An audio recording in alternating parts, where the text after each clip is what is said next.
Okay guys, in our last couple videos we looked at complex numbers and how we can effectively add them, subtract them, and multiply them. And those are all pretty straightforward processes in that they act a lot like polynomial expressions when you add, subtract, or multiply those. But when it comes to division with complex numbers, we have a special method that we have to use in order to make this effective here. And so what I mean by division of complex numbers is something like this example you see here where it says divide 3 minus 2i by 2 plus 5i. And so I'm actually going to write this out kind of before we start with this process, but I'm going to write 3 minus 2i, and I'm going to actually put this over 2 plus 5i. This says the same thing as what you see here. And so that being said, what we're really going to be doing, or at least our goals are going to be, we're trying to rid our denominator of the I term. And so that would be this term that you see right here. And the reason why is just because, remember that I is equal to a square root, not just of anything, -1, but that being said, it just means you have a radical in your denominator. And the other thing is just when you divide a complex number by a complex number, we don't want something that looks like this. We want something that looks like it's in this a plus bi form. So our method in order to divide complex numbers is going to be to multiply the numerator and the denominator by what we call the conjugate of the denominator. And so we're going to say if a plus bi is a complex number,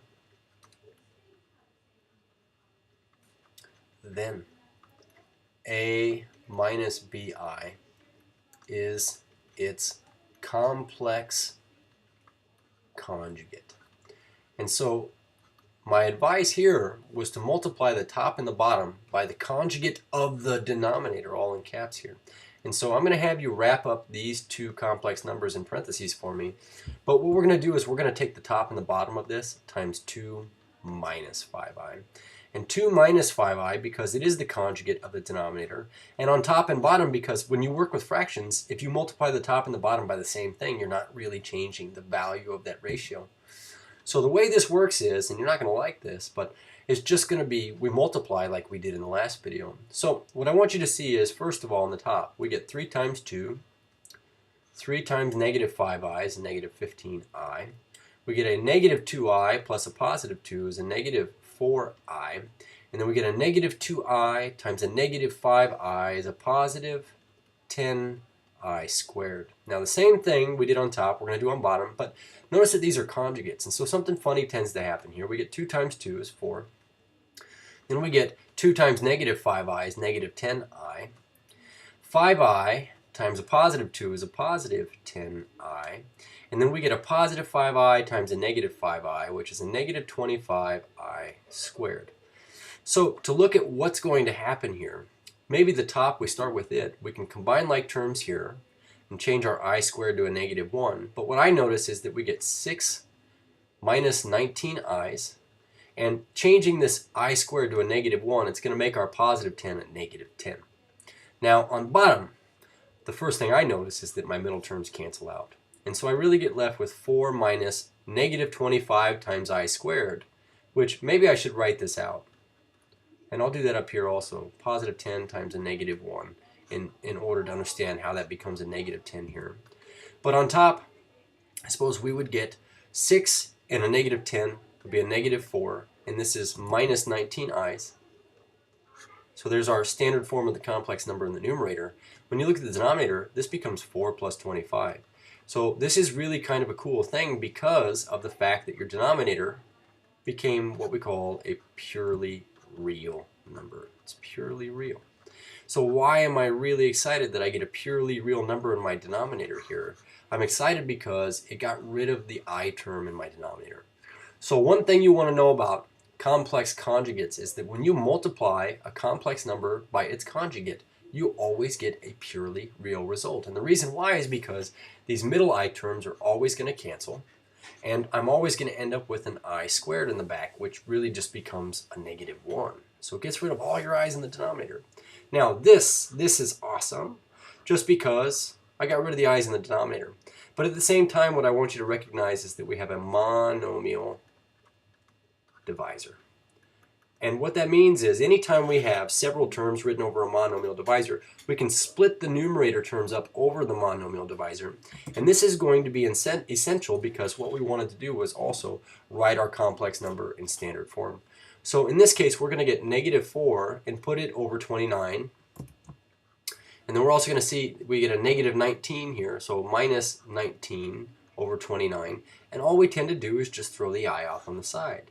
So the benefit of doing this is not only that you don't get i's in the basement, but also because you get a purely real number, you get a monomial divisor, which allows us to split up our numerator and in essence write this in this a plus bi form, where a is -4/29 and b, the b part, is just the -19/29 here.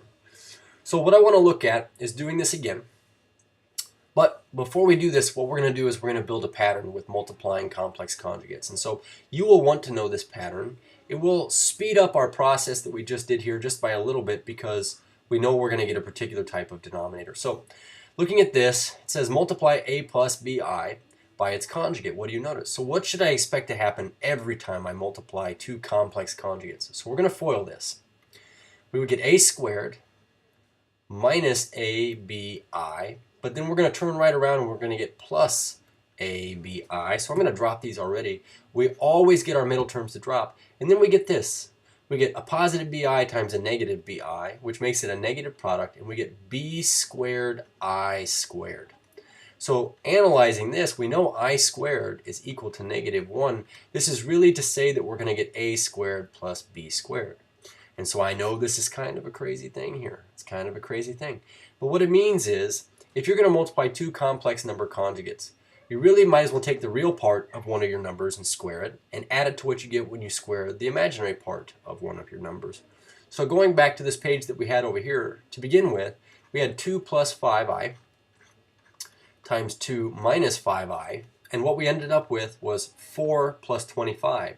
The reason behind this is because in these numbers here, a is 2, and b, and here's the thing, it doesn't matter which one of these numbers you pick. If you pick b as the 5 in this first one or -5 in this one, I'm going to go with 5. What I know is when I multiply these, I'm going to get 2 squared plus 5 squared. And maybe I write plus or minus 5 squared just to show you it doesn't matter. When you square 2, you get a positive 4. And when you square positive or -5, you get 25, which is precisely what this denominator had gotten in the first place. And so the trick to these is going to be to know that when you multiply two complex conjugates, you're always going to get the real part squared plus the imaginary part squared as your purely real number. So if that's the case, then I want to use what we know about the products of complex conjugates, like we just saw here, to more easily find the quotient of complex numbers. So this time we're going to divide 6 by 4 minus I. So you'll notice that my top number here, 6, is not written in standard form.